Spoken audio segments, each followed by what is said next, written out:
Bueno, vamos a continuar con la clase y ahora nos toca hablar de otro componente de la cavidad bucal que viene a ser la lengua. La lengua está constituida por un conjunto de músculos estriados que se orientan unos en sentido vertical, otros en sentido longitudinal y otros en sentido transversal, pero todos ellos son inervados por el hipogloso. La mucosa oral que recubre la lengua se adhiere estrechamente al plano muscular en la región del dorso, en donde presenta estructuras especializadas que le dan un aspecto rugoso a la lengua. Estas estructuras son las papilas linguales o papilas gustativas. La lengua tiene múltiples funciones, entre ellas ayudar a los dientes acomodando el alimento para su trituración, mezclar los alimentos con la saliva, formar el bolo alimenticio, colaborar en el proceso de la deglución, por ejemplo. También alojan al sentido del gusto y colaboran con la fonación. Su mucosa está revestida de alrededor de 10.000 pequeñas protuberancias que son denominadas papilas gustativas, ¿no? Y que son los órganos del gusto. Estas papilas solo pueden diferenciar cuatro sabores, ¿ya? Y solamente conocemos tres tipos de papilas gustativas: las filiformes, las fungiformes y las caliciformes. Los cuatro sabores que distinguen son el agrio o ácido, el salado, el amargo y también el dulce. Entonces, como vemos en este gráfico, las que están ubicadas en la parte delantera perciben el dulce, ¿no? El azúcar, la miel, por ejemplo. Las laterales perciben el ácido o el agrio, ¿no? Por ejemplo, el limón, el vinagre, etc. Y las posteriores perciben lo amargo, ¿ok? Por ejemplo, las cáscaras de los cítricos, ¿no? Y las que perciben lo salado están repartidas en toda la lengua, ¿ya? Señalando también la importancia que posee la sal para el organismo. Aunque se le ha dado un lugar específico en las partes laterales de la punta de la lengua al costado de la percepción del sentido del dulce. Ok, como podemos ver en estas pequeñas láminas, podemos reconocer a las diferentes papilas gustativas. Por ejemplo, acá tenemos a estas en forma de penacho que vienen a ser las papilas filiformes, ¿no? Acá tenemos a las papilas fungiformes, ¿no?, que tienen forma de hongo, y las papilas caliciformes, que ahorita vamos a desarrollar estas tres. Acá tenemos las papilas foliadas. Las papilas foliadas están localizadas a lo largo del aspecto posterolateral de la lengua y se manifiestan como pliegues verticales, ¿ya? Estas papilas de acá, las foliadas, cuentan con corpúsculos gustativos funcionales en el neonato, pero estas papilas se degeneran hacia el segundo o tercer año de vida, ¿ok? Entonces vamos a pasar al estudio histológico de las papilas gustativas. Vamos a hablar de estas tres, ¿ok? Vamos a hablar primero de las papilas filiformes. Bueno, las papilas filiformes, como podemos observar, tienen una forma de penacho y la punta se dirige al fondo de la boca. Son las papilas más abundantes que tenemos en la lengua, ¿no? Y se distribuyen en hileras paralelas estas papilas filiformes, como podemos observar en la lámina. Tienen un estroma conectivo de forma cónica, ¿ya? Y este estroma conectivo de forma cónica está cubierta por una gruesa capa de epitelio, como podemos observar. Un epitelio de mayor consistencia, ¿ya? Pero no viene a estar queratinizado, no está cornificado. Es un epitelio poliestratificado plano, no queratinizado, ¿ok? Así sea grueso el epitelio. El vértice de la papila, como dijimos hace un momento, está dirigido hacia la faringe, ¿no? Lo que les permite cumplir una función mecánica a estas papilas filiformes, ¿ya? De oponerse a las partículas alimenticias para que no vuelvan a los labios. Otras características importantes de las papilas filiformes: recordemos la forma en penacho, importante para reconocerlos en la lámina, ¿ya? No presentan corpúsculos gustativos estas papilas filiformes, Por lo tanto, no van a intervenir en el sentido del gusto, ¿ok? Estas no van a intervenir en el sentido del gusto y son las que están más abundantes, de manera más abundante distribuidas en la lengua, ¿ok? Entonces, su función está relacionado con terminaciones nerviosas localizadas dentro de su lámina propia, ya, terminaciones nerviosas que están localizadas en su lámina propia, ¿no? Como tiene un epitelio poliestratificado plano, no queratinizado, este va a reposar sobre una lámina propio corion, que viene a ser tejido conjuntivo laxo, en el cual tiene terminaciones nerviosas, ¿no? Que le dan la función, está relacionada con una función de tacto grosero. ¿Qué quiere decir tacto grosero? Estas papilas van a amplificar, ¿no?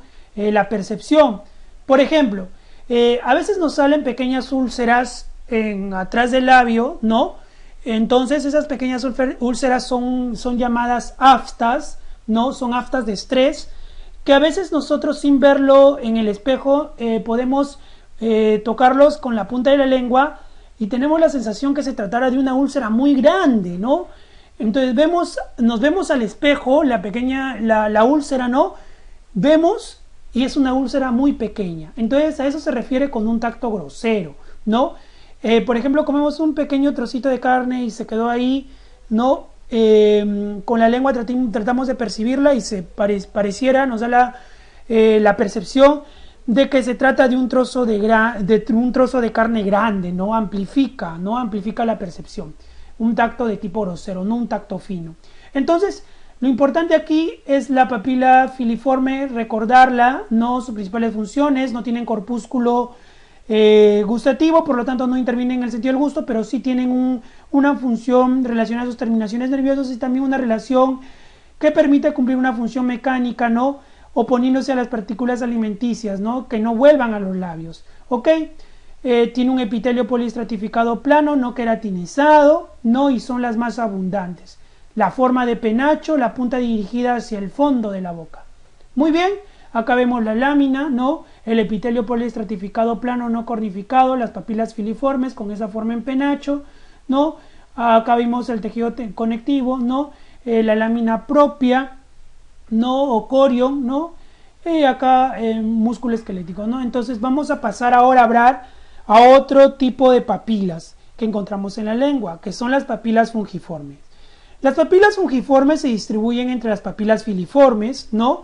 Y son más abundantes en la punta de la lengua, ¿ok? Vamos a tener mucha más cantidad en la punta de la lengua. Su nombre se explica por la forma similar a un hongo que tienen estas papilas, por eso papilas fungiformes, y que tienen un tallo conjuntivo central, el que está tapizado en la cúpula por una delgada lámina epitelial que permite ver por transparencia el abundante lecho vascular del corion que le da un color rosado a la papila, ¿ok? En las paredes laterales se aprecian papilas secundarias, ¿ya? Papilas secundarias que pueden contener corpúsculos gustativos, ¿no? Son pequeños puntitos rojos, ¿no? Que observamos a nivel de la papila, son los corpúsculos, ¿no? Gustativos, que este tipo de papila sí va a intervenir entonces en el sentido del gusto porque tiene corpúsculo gustativo, ¿ok? Entonces veamos la morfología. A diferencia de las fungiformes, estas tienen una forma de hongo, o por eso fungiformes, ¿no? Las filiformes tienen una forma en penacho, ¿no? Fácil de distinguirlas, ¿no? Tienen un lecho vascular que las hace tener un color característico a nivel, ¿no? Lecho vascular a nivel del corion, ¿no? De la lámina propia. Bueno, esto en cuanto a las papilas fungiformes, y ahora vamos a pasar a hablar acerca de las papilas caliciformes, que también son llamadas circunvaladas, ¿no? Por la forma, están dispuestas en línea formando una V abierta hacia adelante que divide en dos el dorso de la lengua, que es la famosa V lingual, ¿no? Miden entre 1 a 3 milímetros. Nuestras papilas caliciformes están rodeadas por un surco de manera de foso, de ahí el nombre de circunvaladas, ¿ok? Y estas papilas circunvaladas, el tejido conjuntivo del corión forma papilas secundarias en la cúpula de la papila, ya, en la cúpula de la papila, como podemos observar, ¿no? Estas papilas secundarias en la cúpula de la papila están cubiertas por epitelio grueso. En cambio, en las paredes laterales no hay papilas secundarias, como podemos observar. No hay papilas secundarias en las paredes laterales, pero sí en la cúpula de la papila, ¿cierto? ¿No? No, este es el corión. Esto va a ser el epitelio grueso que cubre estas pequeñas papilas que están en el centro. En las laterales no hay ninguna papila, ¿no? Y por las laterales el epitelio es un poco más delgado, ¿no? Epitelio más delgado, que van a contener numerosos corpúsculos gustativos. ¿Ok? Acá van a estar situados los numerosos corpúsculos gustativos, que ahí están señalados, ¿no? En el fondo del surco se abren los conductos excretores de las glándulas serosas de von Hebner, ¿no? Las glándulas serosas de von Hebner, que están situadas, ¿no?, en la masa muscular de la lengua y cuya secreción tiene por función mantener húmedo el surco peripapilar, de modo que los corpúsculos gustativos puedan estar en condiciones de captar el sabor de las partículas alimenticias. Entonces, las papilas caliciformes están rodeadas por un surco a manera de foso, que es el surco peripapilar, como podemos observar en las láminas, ¿no? Este surco peripapilar, en el fondo se van a encontrar las glándulas serosas, ¿no? Las glándulas de von Hebner, que tienen dos funciones importantes: limpiar el fondo del surco peripapilar, ¿no?, y brindar un medio húmedo para que las pestañas vibrátiles puedan funcionar, ¿no? Entonces, tiene una porción secretora, una porción excretora, ¿no? El conducto excretor va a cumplir la función, pues, de limpiar, ¿no?, el surco peripapilar. Entonces, los lugares laterales de la papila corpuscular, ¿no?, esta papila circunvalada, ¿no?, caliciforme, van a presentar a los corpúsculos gustativos con las pequeñas pestañas vibrátiles, que estas captan todos los estímulos del sabor, ¿no?, al humedecer. Entonces, veamos a las papilas caliciformes. Son muy diferentes a las filiformes y a las fungiformes anteriormente estudiadas. Podemos reconocerlas en la lámina histológica de manera muy fácil. Tienen corpúsculos gustativos al igual que las fungiformes, entonces estas intervienen en la función gustativa, no igual que las fungiformes, mientras que las filiformes no tienen corpúsculo gustativo, por lo tanto no intervienen en el sentido del gusto. Muy bien, ahora vamos a pasar a hablar del corpúsculo gustativo. El corpúsculo gustativo es una unidad estructural cuya función es captar estímulos gustativos, ¿no? Es el que se encuentran dentro de las papilas gustativas que ya hemos estudiado hace un momento, ¿no? Las papilas caliciformes y las fungiformes. En las filiformes no hay corpúsculos gustativos, por eso no cumplen la función del gusto, pero en las papilas fungiformes y caliciformes sí, ¿no? Y por ejemplo, estos corpúsculos gustativos en las papilas caliciformes se encuentran en las partes laterales, ¿no?, en las paredes laterales, ¿no?, de la papila, donde el epitelio es más delgado y tienen numerosos corpúsculos gustativos. Entonces, estos corpúsculos gustativos tienen esta forma, como vemos acá en la lámina, ¿no? Es una lámina tomada a un objetivo mayor, ¿no? Puede ser a 100 o a 40, ¿no? Y es una unidad estructural cuya función, como hemos dicho, es captar estímulos gustativos, y va a presentar tres tipos de células: una célula gustativa, ¿no?, que es la sensorial, ¿no?, por la neurona, y la célula de sostén, que es mucho más alargada, ¿no?, y tenemos también a las células basales. Entonces, vamos a ver que este corpúsculo gustativo tiene una forma de tonel, ¿no? Tiene una forma de tonel en cuyo extremo hacia el polo, como podemos observar acá, es libre de epitelio, ¿no? Entonces presenta el poro gustativo. Entonces el epitelio se discontinúa en esta parte de la vértice, en el polo de este tonel o corpúsculo gustativo, que tiene forma de tonel, ese corpúsculo gustativo, Al continuarse se forma el poro, ¿no? El poro gustativo, de donde acá se emiten las pestañas vibrátiles, que son las estructuras encargadas precisamente de captar los diferentes estímulos gustativos. Acá también podemos ver al poro, donde emergen las pestañas vibrátiles para que cumplan la función de diferenciar los estímulos gustativos, ¿no? Acá vemos otro corpúsculo gustativo con su forma de tonel, característico acá también, ¿no? Acá también, ¿no? Y